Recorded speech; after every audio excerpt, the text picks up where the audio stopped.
Good afternoon, everybody, and welcome to the Honest Exchange. I am Jamal Hope, and today what I want to go over briefly is Senate Bill 1296. Some people characterize it as the teachers union bill, but actually it's a bill to attack all unions in the public sector, and especially those unions that didn't support Governor DeSantis and his agenda. And you can tell that just based off the fact that they excluded the three unions that actually supported his agenda from having to adjust how they do business to fit the bill. Now, this bill is a second shot at decertifying unions. I don't know if y'all remember Senate Bill 256, but that bill was also a bill designed to attack unions. And the way they set it up, the way they were attacking the unions with that one is by making it more difficult for unions to collect dues. In years past, you were able to collect the dues from the paycheck. Well, the Senate Bill 256 was designed to attack unions by taking that away. The first thing they did was made it where you couldn't do automatic withdrawal of the union dues, and then instead of needing 50% of the voting members to be certified as a union, they raised that rate to 60%. And what happened over the last 3 years, the Freedom Foundation, once they put that in, a lot of these unions came up for vote to decertify, and I think it was 209 of them, and they lost all 209 cases, and that right there had to leave a very bad taste in their mouth. And here we are again with this Senate Bill 1296, and you can see how petty it is just based off how it's written. One of the things that immediately stands out is that it's written where the union can't send you a prepaid postage envelope. So when you vote, whether you want to certify or decertify your union, in years past, the union could just send you a prepaid envelope with the ballot in it, and you can just send it back. Well, this new bill takes that ability away from the union. Like I said, it's very petty, but we're dealing with a Republican-led Senate and a Republican House, and the governor is Republican, and these are things that they attack across those party lines. And this is what it leads to, pettiness in a bill like this.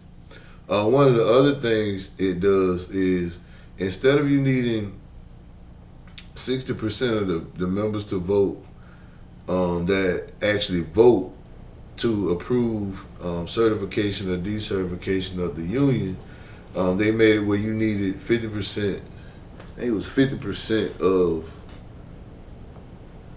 the people who are actually part of the bargaining unit.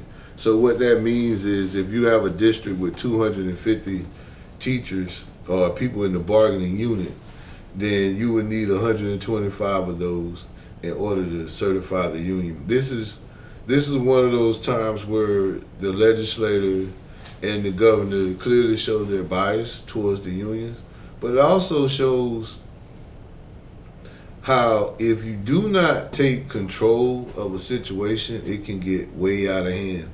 And that's with people not coming out and voting and not being knowledgeable of what they're voting for and what they're supporting.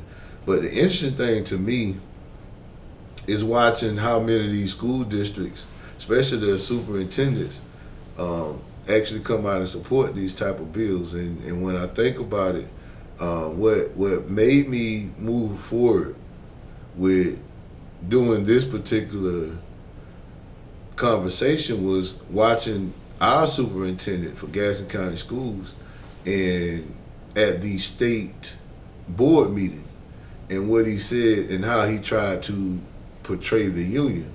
First of all, let me be perfectly clear. The Gaston County Classroom Teachers Association has not held up collective bargaining, and they have no reason to hold up collective bargaining. Collective bargaining should be a fairly simple, direct process. But when you're dealing with individuals who do not respect the process, and in many cases not knowledgeable of the actual collective bargaining process, these are the type of things that are born from those type of bargaining sessions. The Gaston County Classroom Teachers Association tried to deal with the district straight up and have for years done everything in their power to work with the Gaston County School District. But what has happened is once you start getting incompetent people at the bargaining table that's called itself leadership, it becomes a mess. And a case in point, this year, Gaston County schools ended up in impasse during bargaining. How that happened is one of the craziest things you could ever imagine. They started bargaining in the summertime, and this is every year. The first thing you do when you go into bargaining is you try to get information that you can use to put together a decent proposal or a respectable proposal or any type of proposal. But in order to do that, you have to get certain information. The first thing you need is to know how many teachers do you have or how many people in the bargaining unit actually work in the district.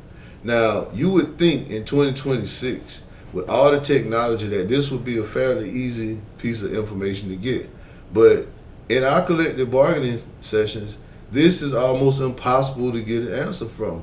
The HR director sits over there, comes to these meetings, knows the information we're asked for every meeting, and is never prepared to provide any information. We ask her something simple. Dr. Jackson, how many people do we have working in the district that are teachers or that are part of the bargaining unit? Well, she never knows.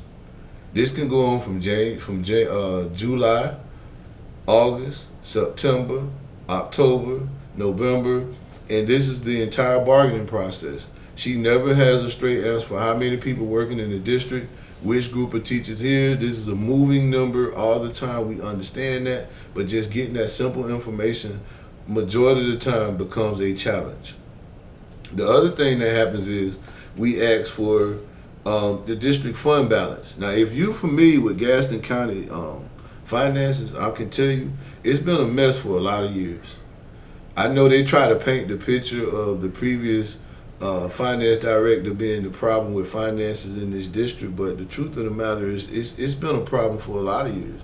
And one of the reasons it's been a big problem is because they do not get information turned in and filed on time to the state. So when we go to bargaining, one of the things we ask for is the district's fund balance. Well, it is March now, and they still haven't provided a fund balance. When they go to the bargaining session, we start in July. We ask for that information and they never get it. They don't even try to get it to us, and they make excuse after excuse about why they can't get it to us. Now, the other thing that's important to understand here is that October 1st is an important deadline. October 1st is a deadline where you're supposed to have, as a district, your collective bargaining should be done by that point. And most normal places where people know how to bargain, they understand the rules, collective bargaining is usually done by October 1st. And what happens is that's the deadline for what they call the teacher salary increase allocation that has been provided annually by the governor for the last several years. We know this deadline is coming and we understand the importance of it. But as a union, we can only work with people who want to work with us. So as we sit at the table, that deadline is coming.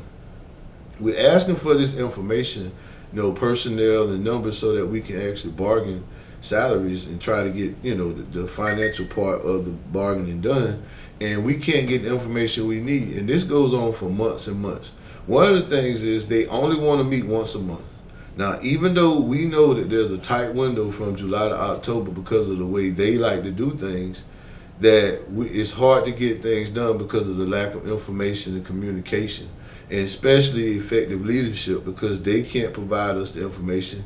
And when we reach out to the school board, who you actually do the bargaining with, even though it's portrayed as if, in this district, is always portrayed as if the superintendent is the judge, jury, executioner.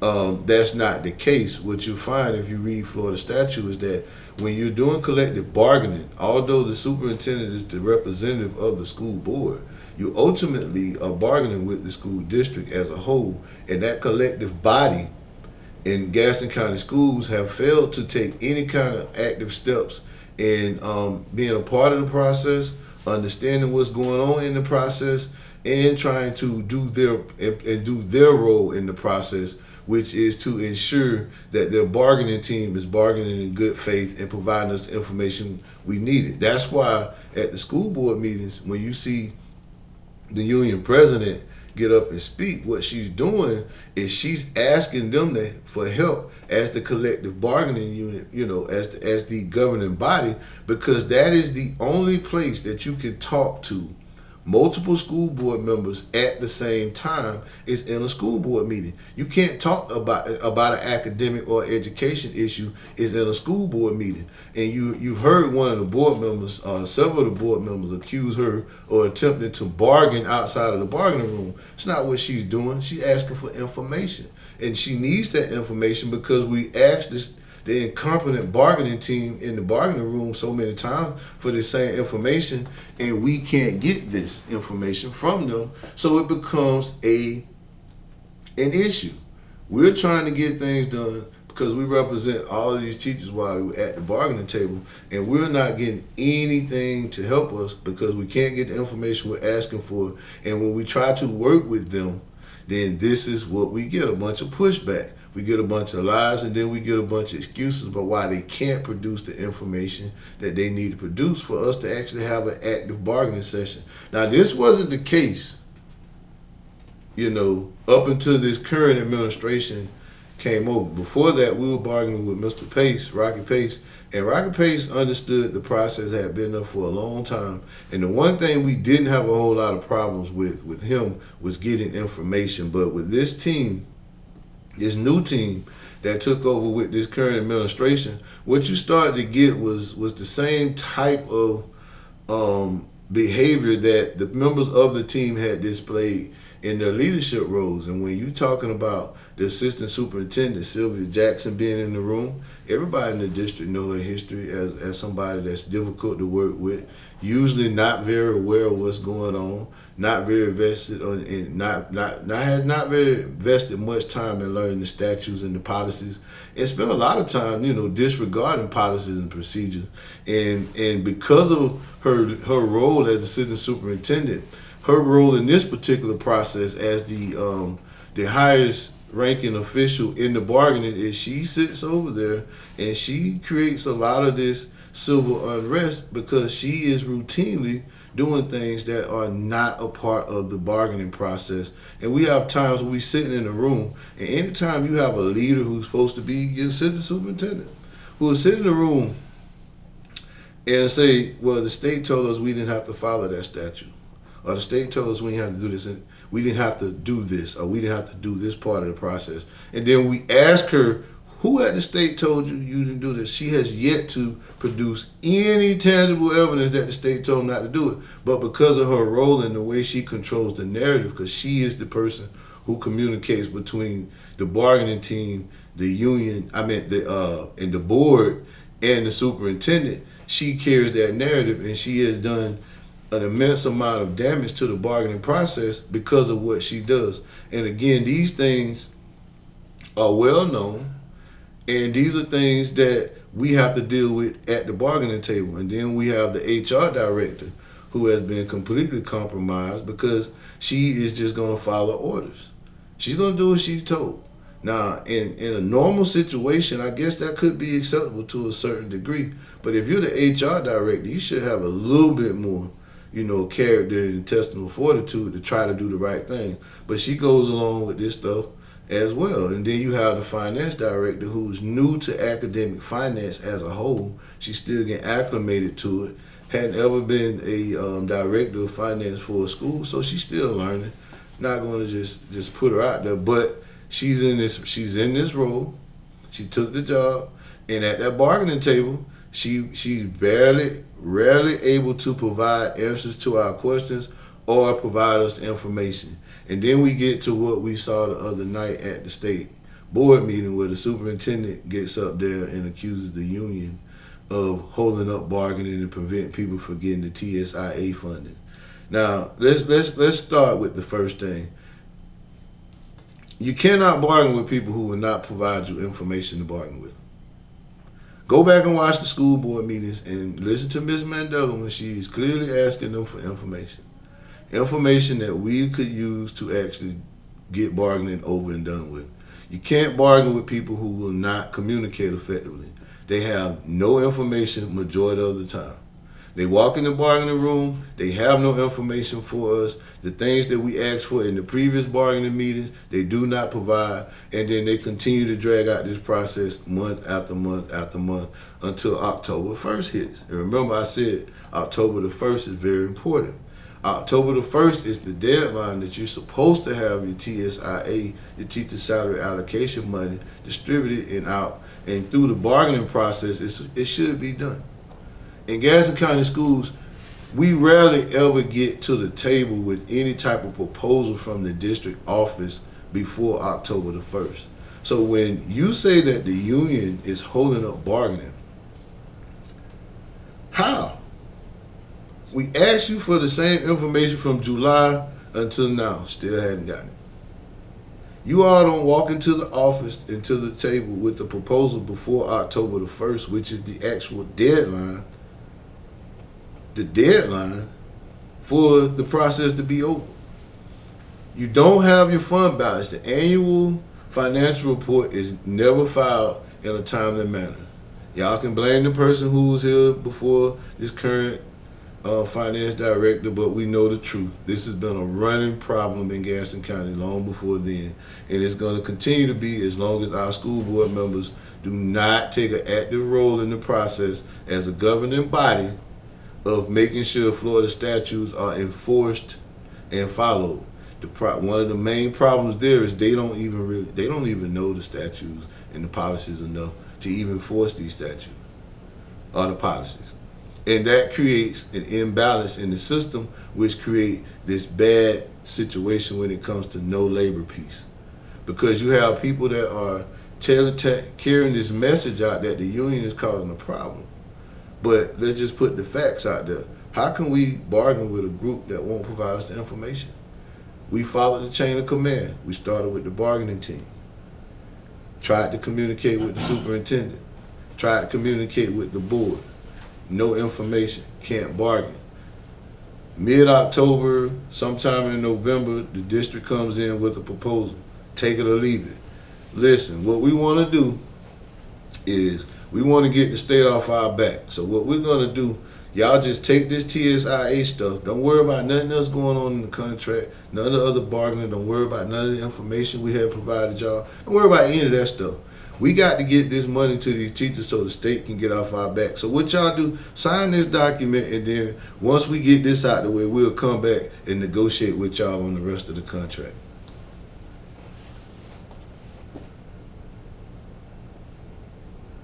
Now, fool me once, shame on you. Fool me twice, shame on me. That line has gotten old with the union, and so we had to stop and ask a serious question. What are we doing? Why are we continuing to have to go through this? Why are y'all coming in here trying to strong arm us? Now, I told the people at the bargaining table that they needed to get way ahead of this, because as the normal, as y'all clearly saw at the state board meeting, the superintendent does what he does. He got right up there and painted this picture that the union was doing all this stuff to hold up bargaining. Bold-faced lie. Go and listen to, the meetings are public, first of all. Go and ask them to release the documents and the audios and stuff from those meetings. And then you come to the conclusion that the union was holding up the bargaining sessions. They're all public. All bargaining sessions are public. So let's kill this other part of this. All teachers do not have a voice. That is 100% false. Just because the union is bargaining on behalf of all the teachers, collective bargaining meetings are 100% public. Anybody can go in those meetings and observe and sit in those meetings. Any member of the bargaining unit, whether they're in the union or not, can come in those meetings and they can have a voice. And they can speak. And they can be heard. They'll have to sign their name on the document, as a member of the union, a member of the bargaining unit. And they can be in those meetings and they can have a voice. So this notion that a few people represent 270 people, no, that is not accurate. Those meetings are public. They're advertised to the members of the bargaining unit, and all the teachers are open to attend those meetings and be a part of those meetings. The strategy meetings held before the actual bargaining sessions are also recorded. Are also open to the public, and those invitations are sent out. So that is not true. Now, what is true is this. Not many teachers take the opportunity to be a part of the process. The people who choose to come and represent the teachers, one, they're not paid. They do it voluntarily. They do it on their own time. And they're doing it for the greater good for all the teachers. The union gets a bad rap, but the union job is just to protect the contract. The union's job is not to do anything other than protect the contract. So this notion that the union's job is to protect bad teachers is not true. The union cannot protect the teacher if the school districts who are trying to terminate, remove, or transfer a teacher follow the law and follow the process. And if they have a contract in place, follow the rules in that contract. There's nothing the union can do to protect anybody that steps outside the bounds of that contract. Now, if within the contract that person's rules and rights are being violated or mistreated or trampled on, then the union's job is to protect that person, because you have to protect the contract. And again, that's about the process and the procedures. That has a lot less to do with personal vendettas or going out to try to protect bad teachers. Nobody wants teachers in the classroom that cannot do their job. Why would the union want that? That is something that has been played out and is dead when you just take it and just look at the facts. First of all, let's look at the one key thing that often gets overlooked when we talk about our teachers. Teachers don't hire themselves. Now, if you listen to people in Gaston County, around Gaston County, talk about Gaston County, one of the first things they tell you, boy, they ain't got no teachers over, they got bad teachers. Now, if the teacher's so bad, but you got the highest turnover in the state, you can't get enough teachers to come here, then you probably need to start looking at the talent evaluators, the people who are actually picking the teachers. Teachers don't hire themselves. They go through an interview process and they're hired through that process. Very few teachers are hired through the buddy system. And I know that it does exist. People are hired through the buddy system. But very few teachers are hired through the buddy system. Most of them are interviewed with an administrator who hires them based on what they feel that person is a good teacher and fit their classroom. So this notion that it's the union fault that the district, in their opinion, keeps hiring bad teachers is another fallacy. Teachers don't hire themselves. The talent evaluators need to be evaluated. Now, let's go and take a look at that when you come about Gaston County. A lot of those people in these administrative roles are part of the buddy system.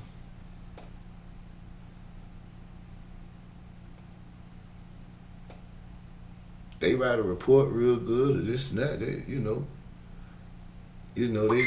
keep their head down while things going on around them and then they ended up in the process. But again, what does that say about their ability to evaluate talent?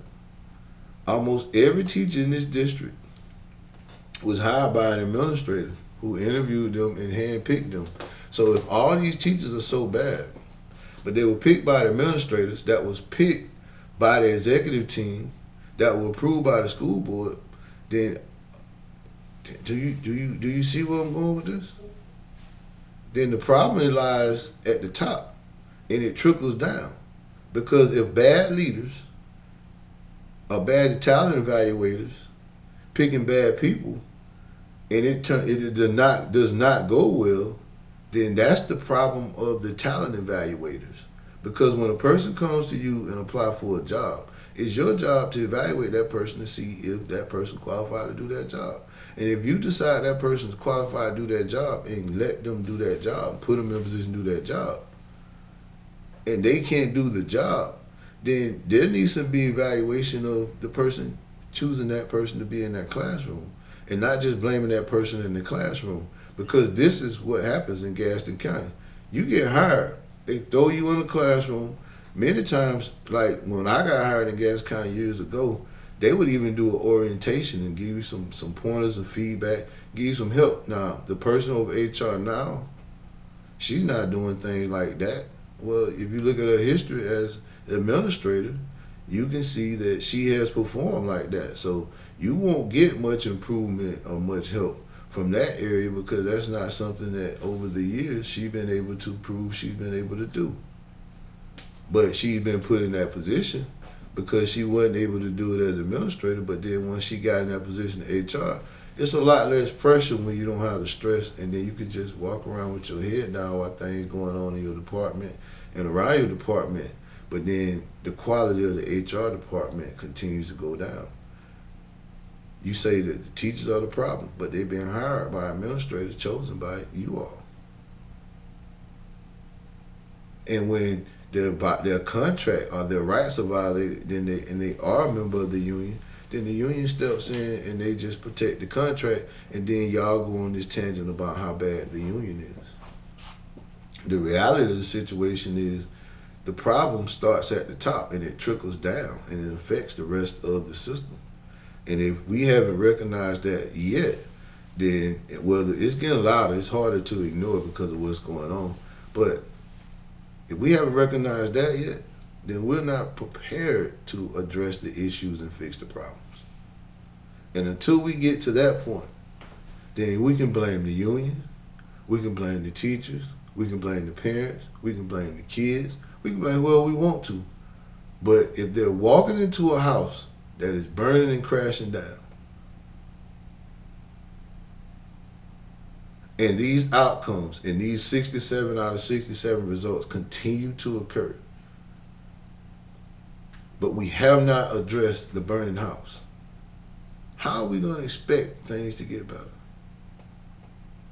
Now that's what you think about. So as far as Senate Bill 1296 goes, it's just another opportunity for the state to attack unions. As far as our local superintendent criticizing our union, check the facts, get the data, go get the information. Our union has not hurt the bargaining process. Incompetence from the collective bargaining team representing the district has hurt the collective bargaining process. I mean, this is just trying to get information.